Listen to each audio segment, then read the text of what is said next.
All right, class, settle down for another class here at the Umbrella Pod Academy. We are going to be talking about the 7 stages here. Of course, I'm talking about the 7 wonderful stages around the world, such as the Globe Theater, etc. As this is drama class, boy. I'm Alex. All right, Teach, let's hear about your acting stories. You clearly want to talk about your time treading the boards. And I'm the bad kid in the back, so you know I'm going to eventually become a famous actor. I'm Justin. I'm Pete. And we're going to be talking about Umbrella Academy, the 7 stages, and we are getting to the end of the road here on Season 2. Finally. Oh, man. Ugh. What? Alex, no. Alex, come on, dude. No, I'm kidding. I love this season. I think it's great. Me too. I got to say, this season has really been ramping up for me. I have been loving this. Yeah, I'm having a great time. I'm also having a great time. Well, good podcast, everybody. Talk to you next time. All right, we did it. So, as usual, spoiler warning, we're not going to talk about everything that happened in the episode. We're going to do broad strokes recap and then jump into specific notes, things that we liked, plot lines. But everything, as we mentioned just now, is really starting to come together here, specifically, as usual, around Vanya. We've been wondering what kicked off the apocalypse this time. Turns out, according to this episode, once again, it was Vanya. But this time, it's not totally her fault. It also wasn't her fault, mind you, last time. They caused her to blow up the moon. But this Goddamn time, FBI. she's being tortured by a bunch of American agents, FBI agents, I believe. And they basically drive her to use her white violin powers. But at the same time, she gets a bit of catharsis with her memory due to some LSD they give her that bring back all of her memories. She now remembers everything from her time before the 1960s, her time in the 1960s. Everything starts to come back to her, and it's kind of too much. Meanwhile, everybody is converging. Diego finds out that Vanya is the one that is causing the apocalypse because he is in the commission. Lila has brought him in kind of against the handler's wishes, but he wanders around, finds a resistance inside the commission. And wait, is it called the commission? Resistance. Did I? Oh, okay. I suddenly doubted myself for some reason. So Never. He finds out information about her, goes and tells everybody else in his family, specifically Allison and Klaus, and they head off to stop Vanya by the end of the episode or try to help her or something. But meanwhile, Klaus and Ben come to a little bit of an understanding, which is nice to see. Allison and Ray freak out because they got a dead body in their house, but don't worry, Klaus helps them out with it. Luther and Five are palling around, and they go through a very fun storyline as Five realizes that old Five, who is actually a younger version of Five, is actually in Dallas at that moment. Older. And that's the point that he jumped through in season 1 and eventually became younger. So they head there to get a time travel suitcase from him. Things go very badly thanks to a whole paradox thing that makes them itch and fart uncontrollably and go insane. I think I have that. Yeah. Oh, boy. I think there's another me running around because I'm itchy and farty. Oh, man. Oh, boy. And Luther gets caught in the middle. Take He a doesn't know shower. which Five to go with, which is also very, very fun. So that's kind of the broad strokes overview. Let's talk about the Five Luther stuff first, since we kind of ended up there. This storyline is great. Like, this plays to all of the strengths of time travel and time travel weirdness.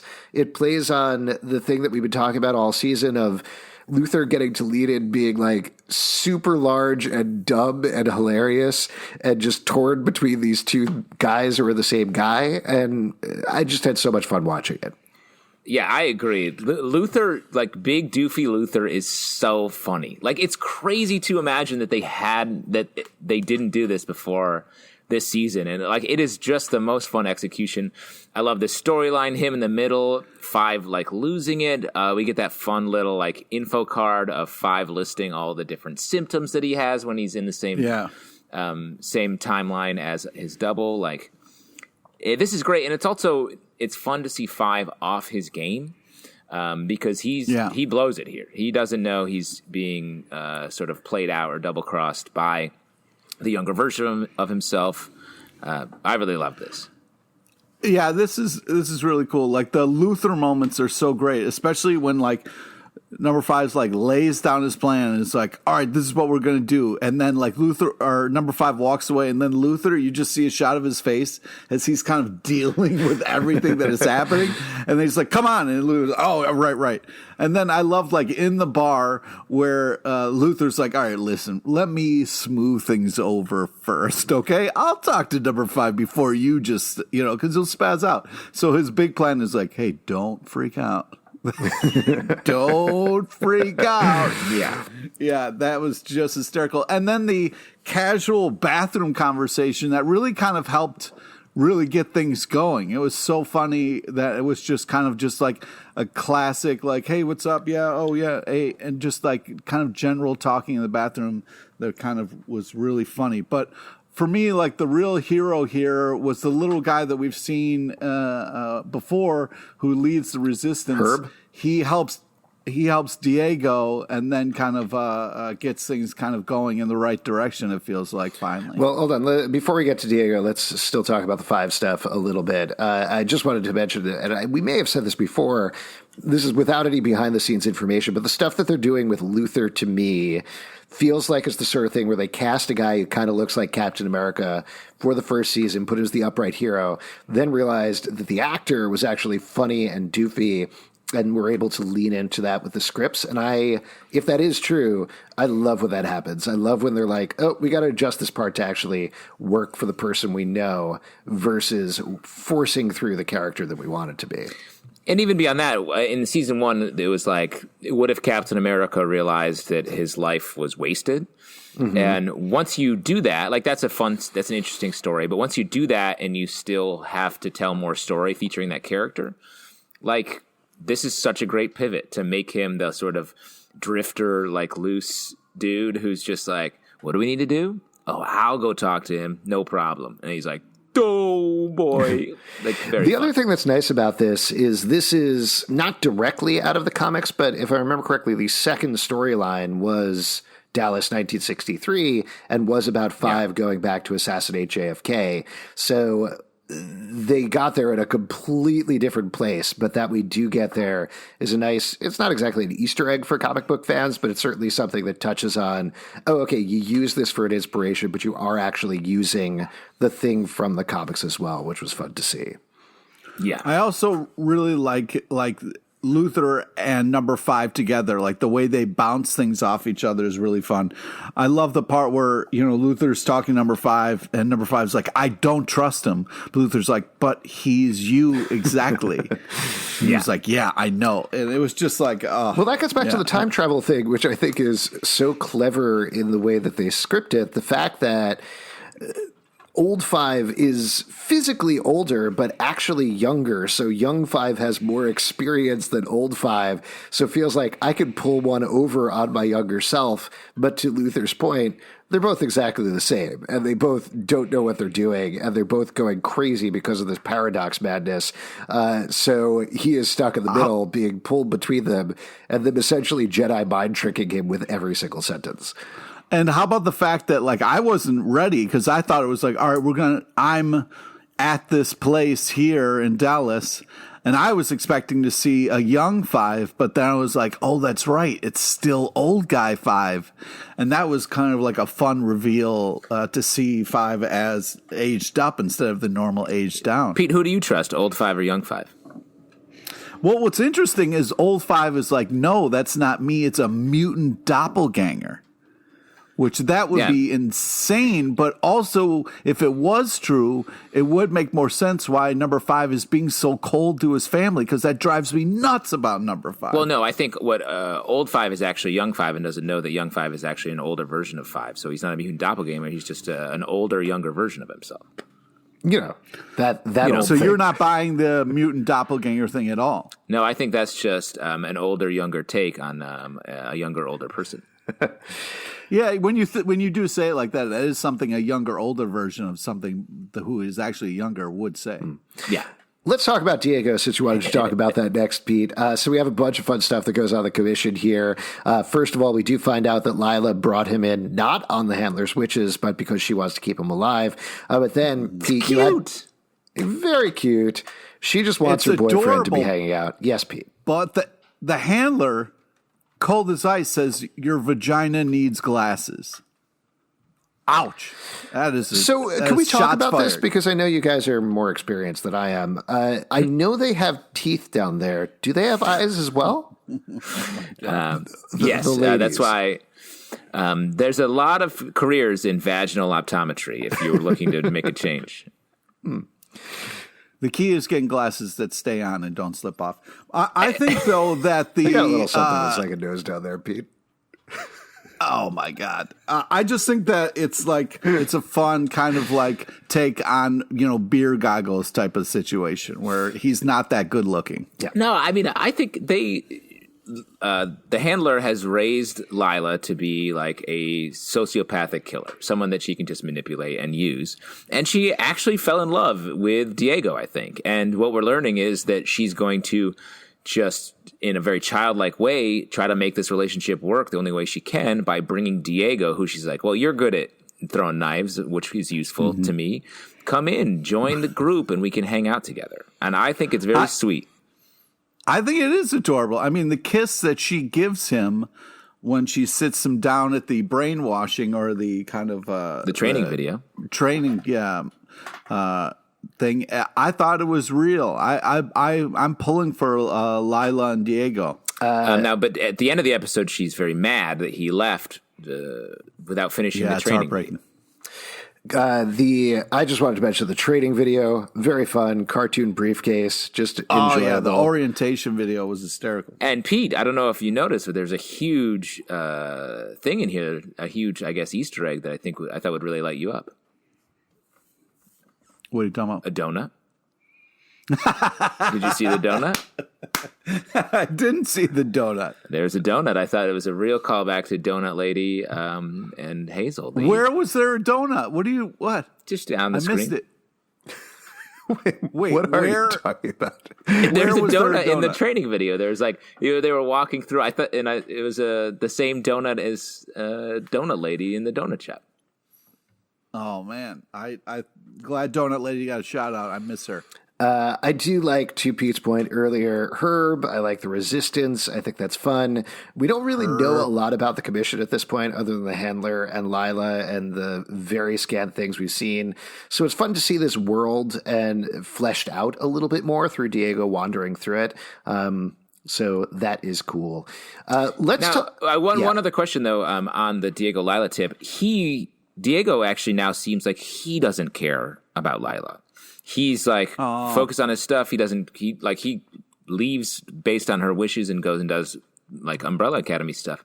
Do you think he's been sort of burned by her too much and doesn't have feelings anymore? I think he's in a tough spot and he doesn't want to get hurt again. So maybe he's quick to kind of get out of there. But I think if he sits down with his feelings a little bit, he'll realize he does love her.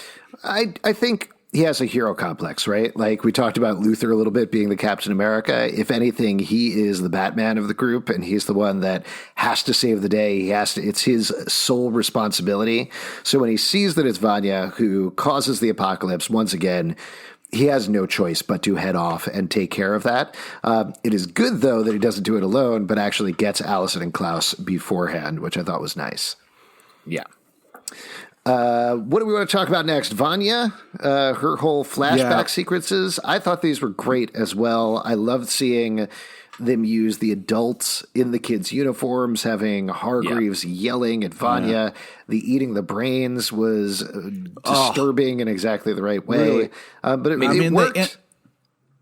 There's nothing creepier, and Indiana Jones proved that. Like, eating brains is kind of the creepiest thing you can do, and I thought it was like a fun choice in this kind of LSD flashback.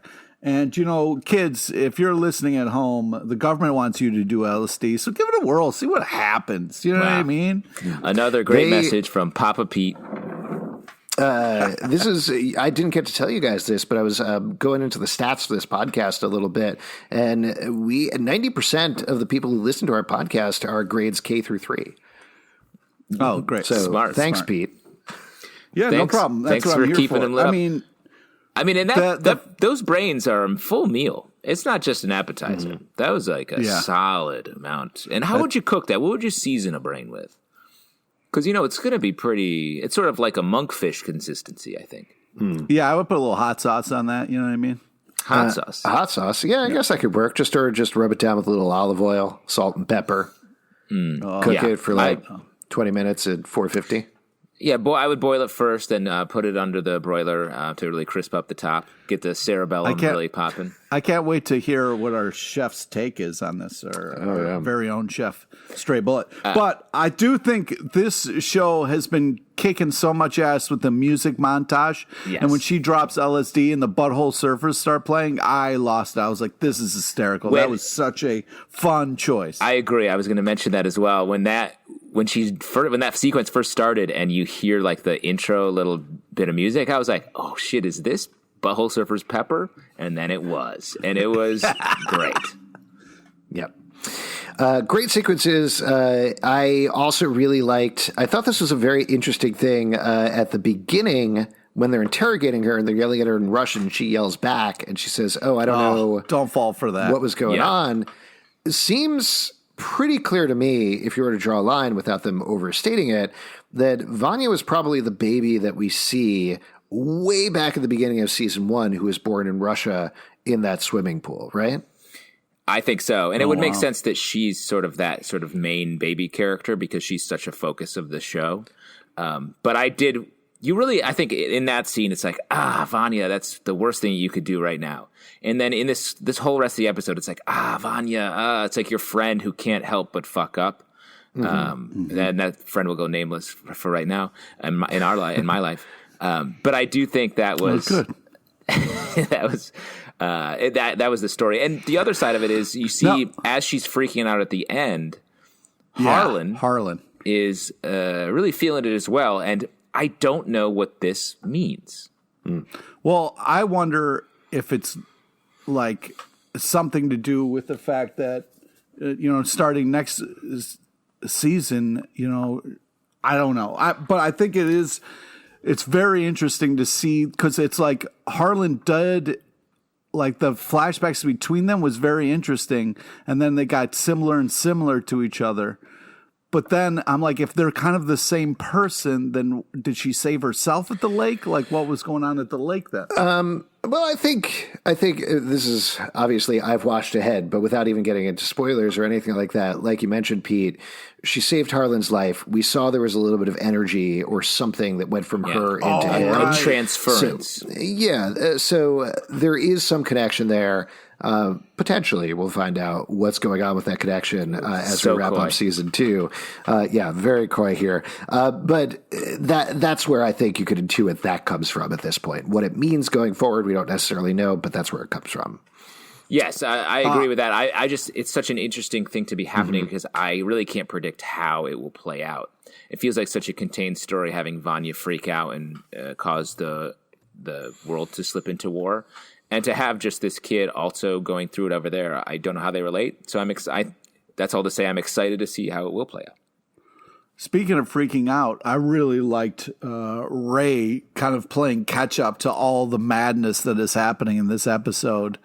And like, it's fun to see someone who's not used to all the family dynamic and all the kind of madness, having like people zap in and out. And, Ray's like, how many brothers do you have? What is going on? We have a dead person here. Like, very interesting. Also, I really like the fact of like, we got to see the other brother who killed, or I guess they're brothers. The other Swede. Like about to cut off his arm, and then the cat, of course, you got to listen to your fucking cats, people, because they know what's up. The cat tips him off that he's been duped. That was not a real canister. So that was, moments away from cutting your arm off. If you're listening at home, don't cut off your arm. Think about it a little bit. Yeah, do the research. 1, take a lot of LSD. 2, don't cut off your arm. If you're not, yeah. Honestly, I think those two pieces of advice are related. I think so too. Yes, I agree. Go ahead. I was going to maybe say the same thing. Like incorporating the Swede back into the action. The Swedes have really been through it this season, and they're not good people. It seems like. So the fact that they're still being problematic, I think I agree with you, Pete, when I say just way better than Hazel and Cha-Cha, and it's great to see it. Fuck you, you fucking fuck. I was hoping we could go a whole fucking episode. We didn't bring that shit up, but you had to ruin it. I just think they're incorporated better into the plot. Hazel and Cha-Cha were two characters last season that felt like they had their own plot. Gifts. And then it just sort of wasn't much of a separate plot. It's like I always say, the Swedes are sweet, but Hazel and Cha-Cha are Hazel and nah. No, stop it. First off, Hazel's still important. They quoted Hazel in this episode. They're like, Hazel was right. Yeah. I guess he is important. They said his name once. I want to talk real briefly about Hargreaves. In a couple episodes back, Diego talked to their mother, their actual mother, not a robot. And now there's a split between Hargreaves and the wife, which I think is maybe why he's such an asshole. He's definitely much softer in that scene than we have ever seen him be before. Which is kind of fascinating. Also, he's not necessarily denying that he is involved in some sort of plot to take down JFK. He definitely has maps of the parade route, so there's certainly something going on there.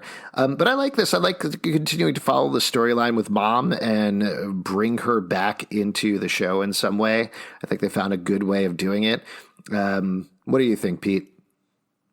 Well, I am glad that we're getting a little bit, and I also want to see more Pogo, but like, it's very interesting to see how this family is going to come together. And I'm excited for more eps. Well, I think this is just pure speculation, but it does give a reason for Hargreaves to be so mean to the kids. Like, we saw that he loves Pogo, and he was like enjoying being a father to Pogo. And then we know for a fact that Hargreaves is not nice to any of the Umbrella Academy kids, and maybe that's because he knows that when they grow up, they're going to fuck up his marriage. And so he's becomes a jerk to them.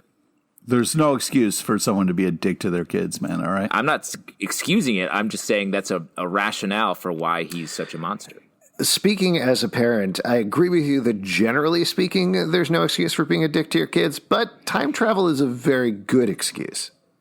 Yes, you're going to be burned by your kids eventually, right? I definitely think so. I've encountered them several times, and each time they're assholes. There was this moment where Allison is talking to Ray, and there's this thing of like, yeah, this is all insane. Everything that you're seeing is insane. And she was like, you should be able to have a nervous breakdown, but there's no time. And there's this pause. And I was like, oh my God, is she going to rumor him so that he will be cool with everything? And I thought that it was a great kind of moment where there was that pause where you were like, oh my God, maybe she's going to use her powers. But then she doesn't, which I thought was nice. Yeah. Before we start to wrap up here, any other bits from the episode that you guys want to call out? I feel like we've covered quite a bit. We did do a good job of covering so much, but one thing we didn't cover. Good for us. This is the back padding circle at the end of every podcast. Didn't cover? The one thing we didn't cover is Klaus's absolute takedown of the Baldwin brothers. When he says he felt like he just had sex with one of the lesser Baldwins. Wow. Oof. And obviously the power rankings of the Baldwin brothers are constantly shifting. Yeah, man. Also, I'm glad they also go this very episode steeply downhill from number one. Like the gap between number one and number two at any given moment, very large. Hey, let me offer this. Maybe the number one is actually a lower number. Ooh, interesting. One thing I'm glad that they were addressing in this episode. Wait, real quick, Pete. Sorry, there's one last thing on the Baldwin brothers. Let's just on the count of three say our number one Baldwin brother. Okay. Okay. Ready? 1, 2, 3. Billy. Wow. Wait, what did you say, Pete? I didn't hear you. I don't know, Steven. I don't know Steven. Baldwin's very well. Steven's the worst answer. What's your favorite movie? Baldwin? Don't say Sliver. Is Sliver your favorite movie? No. You're going to make me Google the Baldwins? Wise men see only fools rush in. I'm singing the UB40 version from Sliver, by the way, Pete. Honestly, your I didn't favorite know movie. I couldn't even tell if you were singing or what was happening for the first few seconds of that song. I thought you were having some sort of mental Just a breakdown. bunch of horrible nonsense happening. Let's wrap up here. Let's talk about who got top marks this episode. Pete, in your book, in your great... Wait. Art, you guys did this lovely Baldwin bit. I was trying to say, I'm glad that they talked about the elevator scene where kind of everything was happening. It's hard to get out of an elevator in time, and I'm glad that they were kind of dealing with that in such a fun way with all the different lighting moves. Now, when you say elevator scene, you mean the elevator scene from Sliver, right? Oh my God. Pete, I love that you want to take a second and be like, elevators aren't as easy to get off as you might think. Yeah, exactly. Especially FBI elevators. So it's really hard to get out of. That's a message for the kids. Watch out for those elevators. Top marks this episode. Pete, who got top marks? Herb definitely got top marks. He's been a character that was kind of revealed to be leading the resistance. So I'm excited I feel like Herb can lead us to victory. Justin, what about you? I got to give it up for Luther. It's where we started the podcast. It's where we're going to end it. I think he's a super fun character. Everything we said before, such a fun surprise this season. I can't wait for his sitcom spinoff. I got to give it up for 5 in all of his Forbes this episode. Wow. So much fun. Young 5, old young 5, young old 5. Just great. Just such a good bit across the board. And both the actors are so much fun. They rocked it, and you guys are going to rock it if you support us at patreon.com/Comic Book Club. Also, we do a live show every Tuesday night at 7 p.m. to Crowdcast and YouTube. Come hang out. We would love to chat with you about the Umbrella Academy. iTunes, Android, Spotify, Stitcher, or the app of your choice to subscribe and listen to the show at podcast. No, that's not right. At Podcademy. Twitter, at podcast. Instagram, Great get. Podcast. Look for podcast. On social media, you find podcast at Podcademy on Twitter, Instagram, or Facebook. ComicBookClubLive.com for this podcast and many more. Until next time, keep studying, students. And I can't help falling in love with you.